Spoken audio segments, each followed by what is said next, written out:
At this point, I'd like to speak about chords. Chords are simply different notes of a mode or modes played together. The basic element of chords is the triad, a group of 3 notes that can be from the principles. The first, the third, could be a minor third, the fifth, could be flatted fifth, the seventh, flatted seventh, and we have a triad. We can also use the other notes in the mode, the second, the fourth, the sixth, the ninth, the 11th, the flattened 7th, and the 13th with the A on top. We can build triads out of the minor thirds. This gives us diminished harmony, which we'll examine in the next chapter. We can build triads out of major thirds. This gives us augmented and whole tone harmony that we'll also examine further on. We can build triads out of fourths,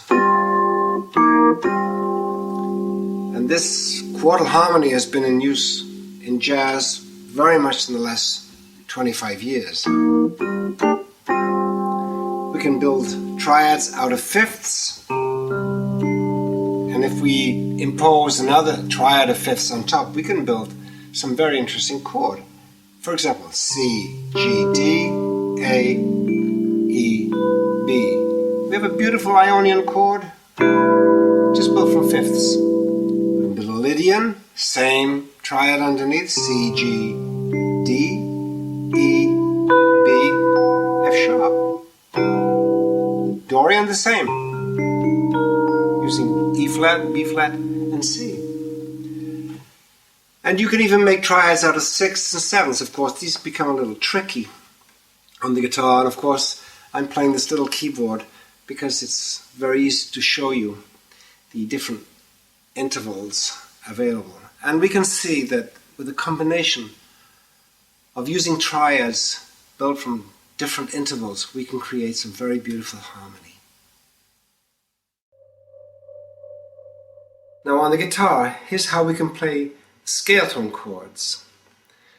I will use C Ionian, 1 octave, and you will notice that the triads that I use inside the chords consist of major thirds, fourths, and even a tritone, the flattened fifth.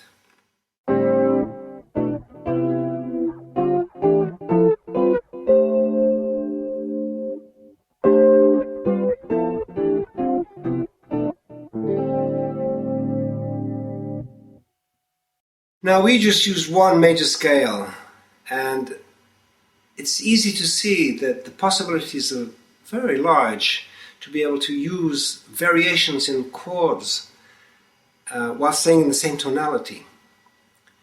I'd like to now play you the chords of another structure that's based on D Dorian and E flat Dorian in such a way that it will show you ways to accompany, just using simple harmonic structures, another soloist who's improvising in this structure.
Now there is another way of playing modal triads, but in a linear way, that can be very useful in improvisation. This has been part of my personal playing techniques for many years. And the following exercises will help you develop fluency in your own phrasing.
I'm now going to play the same harmonic structure we used earlier in this chapter, the D Dorian, E flat Dorian, but I'm going to demonstrate how to apply the linear triads that you saw in the exercises in a way that I believe can help you in the improvisations.